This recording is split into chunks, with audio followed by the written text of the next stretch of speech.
Ciao, come sta oggi? Je me mets l'italien maintenant, non, je rigole.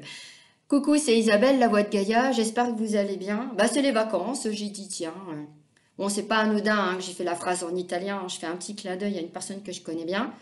Donc voilà, cette vidéo, c'était pour vous parler de la deuxième partie du parcours Flamme Jumelle. Alors, j'avais commencé, mais j'étais pas très inspirée. Et aussi, je voulais vous remercier pour vos likes, vos commentaires et vos abonnements à ma chaîne. Et si vous avez des demandes, bah, vous pouvez m'envoyer un mail pour des rendez-vous. Là, j'ai mis les jeux, enfin, c'est les oracles de Flamme Jumelle et Céleste. L'oracle Céleste, c'est ceux que j'utilise. Bon, il y en a d'autres aussi. Et puis, qu'est-ce que je voulais dire? Mince. Si vous souhaitez aussi avoir des réponses, moi après, je peux faire une vidéo par rapport à tout ça. Alors, je voulais vous expliquer ce qui se passe, c'est que vraiment dans la deuxième partie, il y a un détachement affectif par le chaser vis-à-vis de son runner.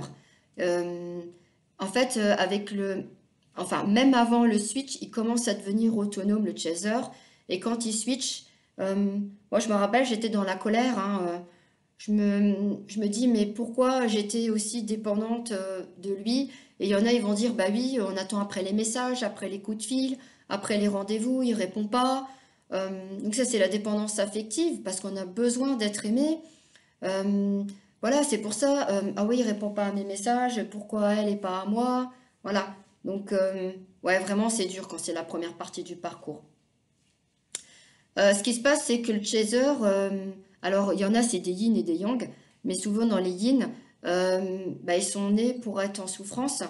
Et aussi, ce qui se passe, c'est que quand ils sont avec leur tierce, parce qu'ils rencontrent leurs jumeaux ou leurs jumelles, alors peut-être que bah, il y a une partie où il y en a, ils sont encore avec leur tierce, et d'autres qui sont célibataires. Et généralement, les yin, ils rencontrent aussi des pervers narcissiques qui leur fait avancer. Bon, bien sûr, ils vont me dire, mais non, non, non. Bon, voilà, c'est comme ça. Et du coup, il y a des chasers qui vont rester célibataires parce qu'ils vont travailler sur eux. Alors qu'il y a des chasers qui rencontreront des... Bon, on rencontre des âmes sœurs sur le chemin, ça je l'ai déjà dit. Voilà, en amitié ou en amour. Mais il y a des chasers, c'est un peu comme si c'était une béquille affective. Voilà. Après, c'est le parcours qui fait ça. Hein. Voilà. Donc après, chaque personne le vit différemment. Les runners, pareil, ils ont des tierces, ils ont du mal à se détacher de ça. Et ils sont en partie vraiment à la fin, enfin même avant la fin, dans une moitié dans le déni, une moitié qui sont conscients du parcours. Voilà. Parce qu'ils ont des infos qui arrivent hein, aussi, hein, par la source. Hein. Donc là, ils commencent à s'éveiller tout doucement, mais bon, c'est pas évident pour eux. Que ce soit le chaser ou le runner, tous les deux, ils vont déménager. Ils vont changer de voiture. Les amis, ça va, ça vient, parce que par rapport à notre taux vibratoire, par rapport au fait qu'on change, il y a des personnes, des amis, ça fait le yo-yo, voilà, ça va, ça vient. On change de meubles, voilà. Et on change de métier aussi. Pour le chaser, il y a des missions de vie qui se mettent en place. Donc il met en place sa vie, il fait sa vie. Euh, il y a aussi pour le runner, il y a encore des schémas répétitifs. Il y a aussi la zone de confort. Ils restent dans leur zone de confort aussi. Le chaser, à un moment donné, en fin de parcours, il aura des blocages, que ce soit avec des peurs, des blocages financiers. Ça, j'en ai déjà parlé. Qu'est-ce qu'il y a encore? Donc voilà, il y a vraiment tout ça. Ah oui, puis aussi, ils lâchent leur ego, tu vois, tout doucement. Voilà. Ça, c'est important. Il y a aussi les nuits noires de l'âme. Donc là, j'ai fait une vidéo sur les nuits noires de l'âme. Donc voilà, ça permet au runner vraiment de sortir de son déni complètement et de se dire, bah là là, avec tous les masques que j'avais, bah j'ai merdé quoi. Voilà, c'est aussi simple que ça. Et, euh, et en fait, c'est comme un gros nettoyage énergétique. Et moi, ce qui se passait, c'est que j'étais pas bien non plus. Et, j'avais l'impression de vivre aussi des mini noirs de l'âme en même temps que lui. Mais en fin de compte, du coup, je ne sais pas trop. Je pense que c'est par rapport aussi le fait qu'en ce moment je ne sens plus son énergie sur moi il y a quelques jours. Je pense que ça fait plus partie de la fin de parcours. voilà, qu'on commence vraiment à être à la fin, comme je dis. C'est pas forcément évident. Ouais, donc en fait, quand il sort de son déni, il souffre énormément, hein. Parce que là, il prend conscience vraiment de plein de choses.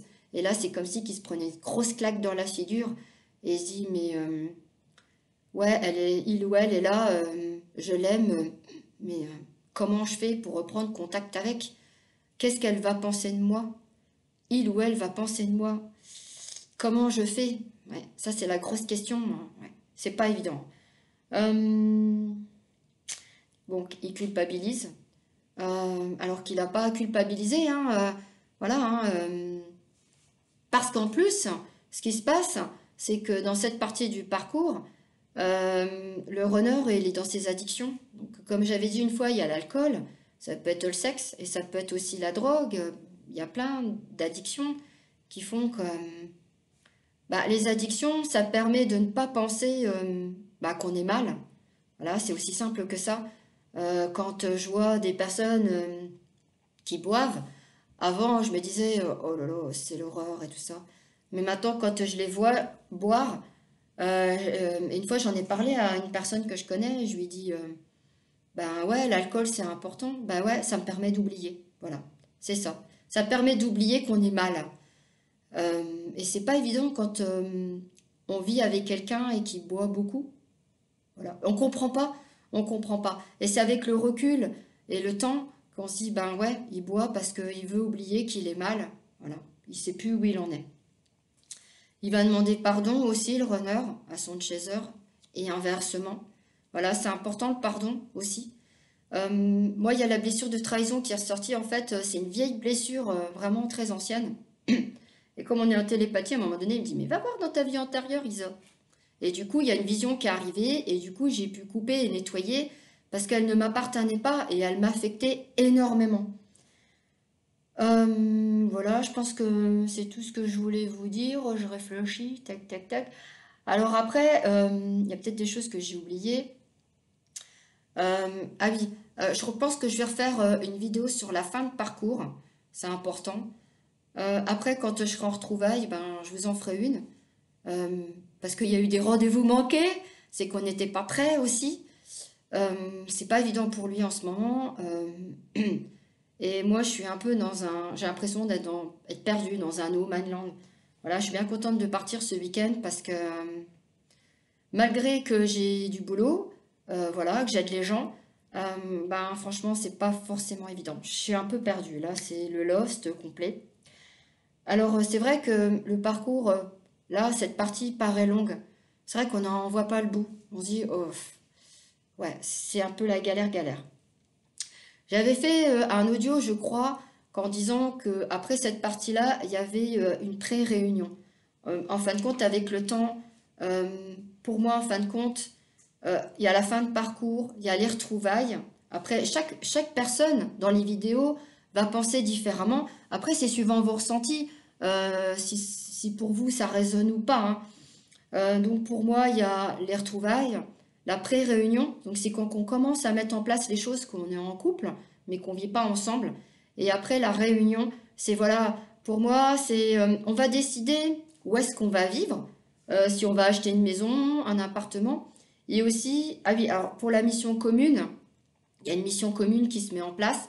Mais aussi pour moi je souhaite c'est garder aussi ma mission de vie à moi. Et je pense que lui aussi voudra garder une partie de sa mission de vie pour lui. Parce qu'en fait, on va changer. Moi, j'ai changé de métier. Et lui aussi, il va mettre en place des changements. Ou peut-être que ça s'est déjà fait, hein. J'ai pas trop d'infos là-dessus. Après, il fait ce qu'il veut, hein. C'est sa vie aussi, hein. Donc pour la réunion, c'est vraiment mettre en place, vivre en couple, tout changer. Voilà. Aller dans un endroit où on a envie, où notre âme nous appelle aussi, hein, parce qu'on sera aligné. Et puis continuer à travailler aussi, parce qu'on continue toujours à travailler sur nos blessures. Et puis, bah voilà, être en couple, c'est pas. Voilà, il y a toujours du travail.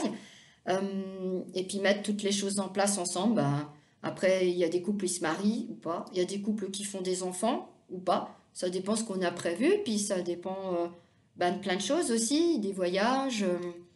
Voilà, aider les gens. Voilà, les animaux aussi. Mettre en place plein de belles choses pour aider l'humanité à avancer. Voilà.